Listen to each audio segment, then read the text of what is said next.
குற்றவாளிகள் பிறப்பதில்லை, உருவாகிறார்கள். குற்றச்சம்பவங்கள் தன்னிச்சையாக நடப்பதில்லை, சூழல்களால் நிகழ்த்தப்படுகின்றன. சமூகத்தில் நடக்கும் குற்றங்களை கோடிட்டு காட்டும் இது குற்றச்சரித்திரம். பஞ்சம் பொழைக்கிறதுக்காக தமிழ்நாட்டுக்கு வந்த அண்டை மாநில தொழிலாளி கொன்னு புதைக்கப்பட்டிருக்காரு. அலங்கார பொருள், தங்க காசு மாலை, புதையல் ஆசைன்னு நடந்த கொலை சம்பவத்தோட பின்னணி பகீர் ரகம்.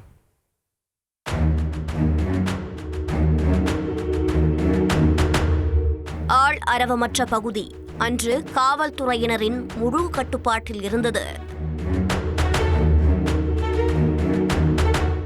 இதே இடத்தில் அண்டை மாநில தொழிலாளி ஒருவர் கொன்று புதைக்கப்பட்டிருக்கிறார். அவரது உடலை மீட்டு சம்பவ இடத்திலேயே பிரேத பரிசோதனை செய்வதற்கான ஏற்பாடுகள்தான் இதெல்லாம். போலீஸ் உயர் அதிகாரிகள், மருத்துவ குழுவினர், தடயவியல் நிபுணர்கள் சம்பவ இடத்திற்கு வந்து சேர டர்க்கி டவலால் முகத்தை மூடிக்கொண்டிருந்த கொலையாளி உடல் புதைக்கப்பட்ட இடத்தை அடையாளம் காட்டியிருக்கிறார்.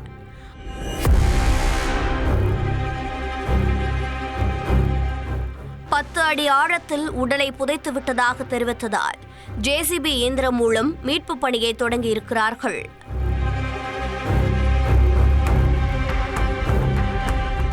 கொலை செய்யப்பட்டவரின் உறவினர்களை அடையாளம் காட்டுவதற்காக போலீஸ் அழைத்திருக்கிறார்கள்.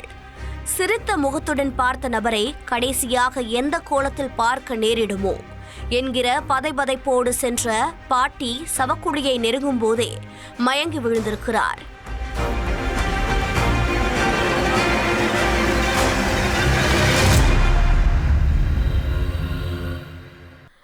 என்ன நடந்தது என்பதை தெரிந்து கொள்ள சம்பவத்தை நேரில் பார்த்த சாட்சியிடமிருந்தே விசாரணையை தொடங்கினோம்.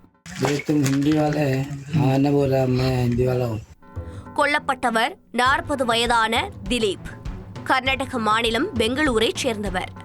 வீட்டிற்குள் வைக்கும் அலங்கார கண்ணாடி பொருட்களை ஊர் ஊராக சென்று விற்பனை செய்யும் தொழிலில் ஈடுபட்டு வந்திருக்கிறார்.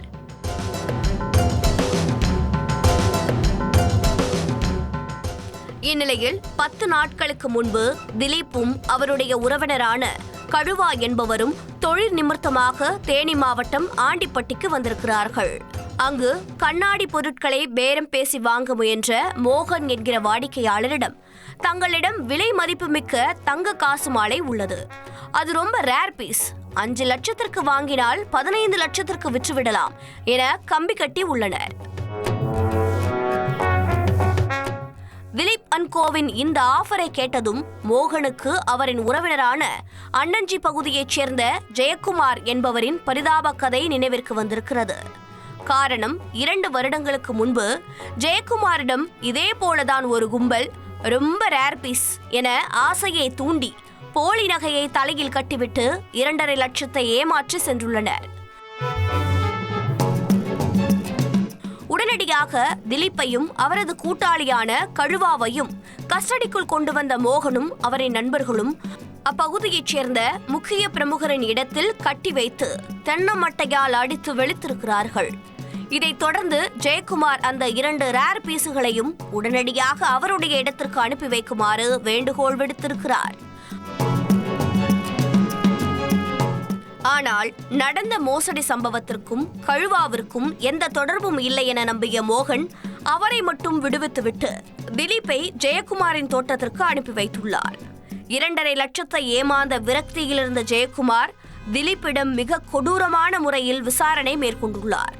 ஒரு கட்டத்தில் வழி தாங்க முடியாமல் ஃபிக்ஸ் வந்து துடித்த திலீப் சம்பவ இடத்திலேயே பரிதாபமாக இறந்து போயிருக்கிறார்.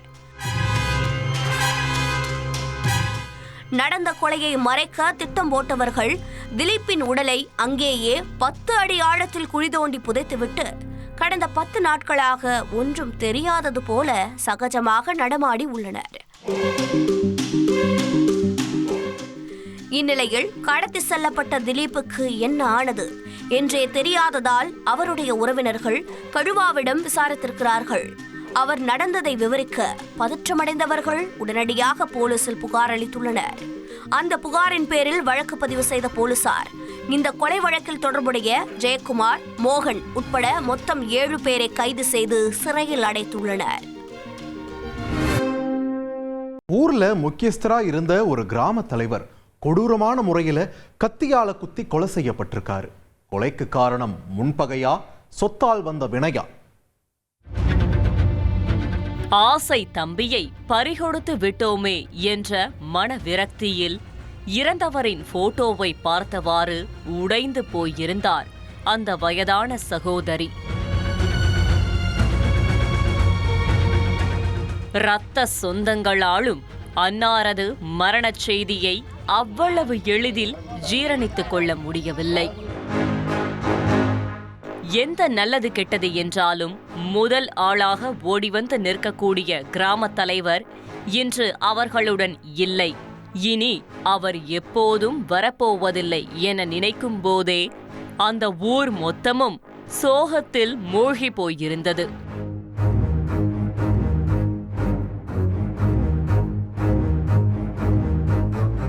கொல்லப்பட்டவர் காசிலிங்கம். ராமநாதபுரம் மாவட்டம் RS மங்கலம் அடுத்துள்ள குயவனேந்தல் பகுதியைச் சேர்ந்தவர். குயவனேந்தலில் நடக்கும் ஊர் திருவிழா, திருமணம், காதுகுத்து, இடம் பார்த்து கிரயம் செய்வது என அனைத்து நிகழ்வுகளிலும் முதல் ஆளாக ஆஜராகிவிடுவார் காசிலிங்கம். 65 வயதான இவருக்கு திருமணம் முடிந்து ஒரு பெண், ஒரு ஆண் என 2 பிள்ளைகள் இருக்கிறார்கள். இவரது மனைவி கடந்த 4 வருடங்களுக்கு முன்புதான் இறந்து போயிருக்கிறார்.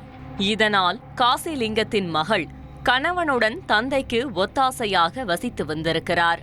இந்நிலையில்தான் சம்பவத்தன்று ஊர்க்காரர் ஒருவருக்கு இடம் கிரயம் முடிக்க வேண்டுமென வீட்டை விட்டு வெளியில் சென்றிருக்கிறார் காசிலிங்கம். ஆனால் மாலை நீண்ட நேரமாகியும் அவர் வீட்டிற்கு திரும்பவில்லை. இதனால் சந்தேகமடைந்த காசிலிங்கத்தின் மகள் தந்தையின் போனிற்கு கால் செய்திருக்கிறார்.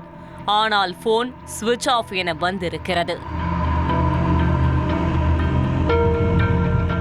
உடனே பதறிப்போனவர் அக்கம் பக்கத்தினரின் உதவியோடு தந்தையை தேடியிருக்கிறார். ஆனால் எந்தவித பலனும் கிடைக்கவில்லை. இறுதியாக காசிலிங்கம் ஊருக்கு ஒதுக்குப்புறத்தில் இருக்கும் அவருடைய இடத்தில் மர்ம நபர்களால் குத்தி கொலை செய்யப்பட்டு சடலமாக கிடந்திருக்கிறார்.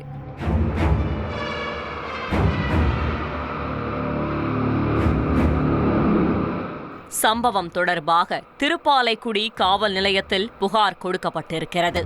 புகாரின் பேரில் சம்பவ இடத்திற்கு விரைந்து வந்த போலீசார் அங்கு கிடந்த பிரேதத்தை எடுத்து உடற்கூறாய்விற்காக ராமநாதபுரம் அரசு மருத்துவமனைக்கு அனுப்பிவிட்டு விசாரிக்க ஆரம்பித்திருக்கிறார்கள்.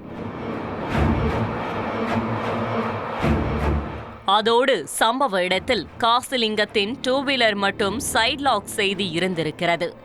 அதை ரெக்கவர் செய்த போலீசார் வேறு ஏதேனும் க்ளூ கிடைக்குமா என விசாரணையை துரிதப்படுத்தியிருக்கிறார்கள்.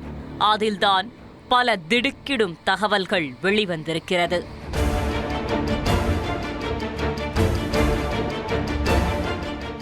ஆம், 2 வீலர் ஓட்ட தெரிந்த காசிலிங்கத்திற்கு அதற்கு முறையாக சைட் லாக் போட தெரியாது என மகள் தெரிவித்திருக்கிறார். காசிலிங்கத்திற்கு முன்விரோதம் ஏதும் உள்ளதா? ஊருக்குள் அவரின் எதிரிகள் யார் யார் என விசாரணை வேகம் எடுத்தது. கடந்த 1983ஆம் ஆண்டு பாதை பிரச்சினைக்காக காசிலிங்கத்தின் பங்காளி ஒருவர் வெட்டி கொலை செய்யப்பட்டிருக்கிறார். அந்த கொலைக்கு காசிலிங்கம்தான் காரணம் என நினைத்து 2 குடும்பத்தினருக்கும் பல வருடங்களாகவே முன்விரோதம் இருந்திருக்கிறது. மேலும் ஊர் சோலியாக அழையும் காசிலிங்கத்திற்கு எதிரிகளும் ஏராளமாக இருந்ததாக சொல்லப்படுகிறது. இது போதாத குறைக்கு காசிலிங்கத்தின் குடும்பத்திற்குள்ளும் சொத்துக்காக வாரிசுகள் சண்டையிட்டு வந்ததாகவும் தெரிகிறது.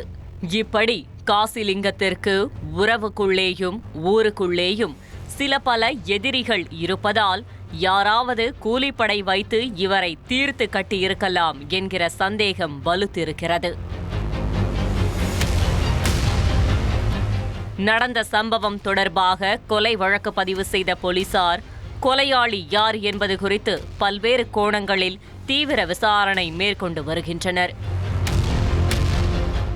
ஃபேமிலி மேன் வெப் சீரிஸ் மூலம் பிரபலமான நடிகர் காட்டுக்குள்ள இருந்து பிரம்மாண்ட நீர்வீழ்ச்சியில மர்மமான முறையில இறந்து போயிருக்காரு.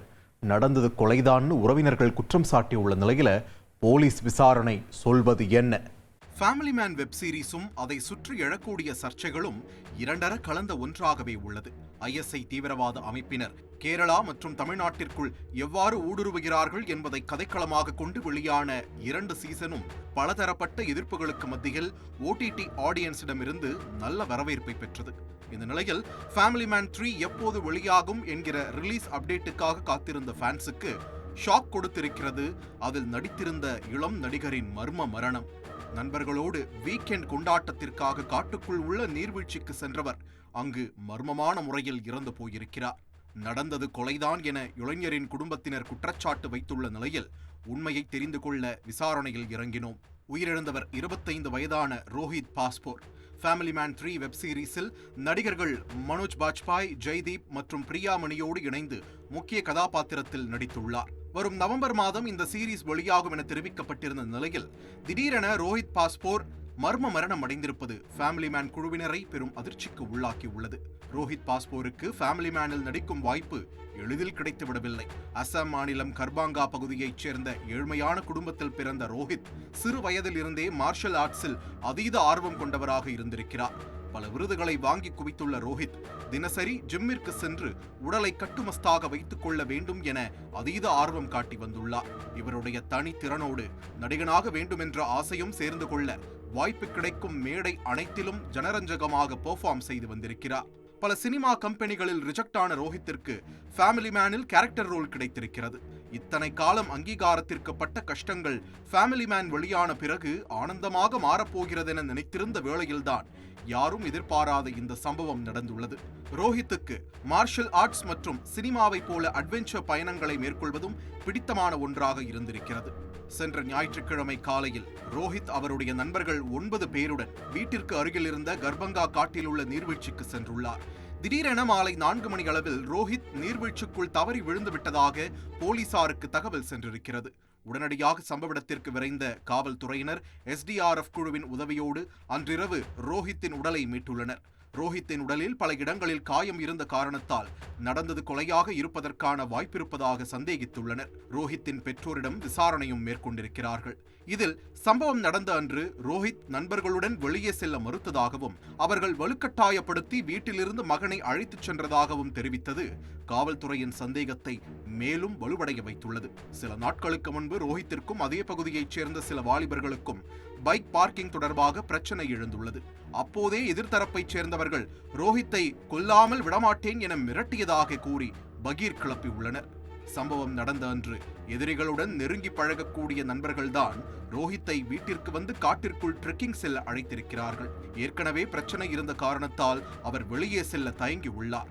அப்போது ரோஹித்தின் ஜிம் மாஸ்டர் அமர்தீப் தான் நடிகரை சமாதானப்படுத்தி அழைத்துச் சென்றதாக சொல்லப்படுகிறது.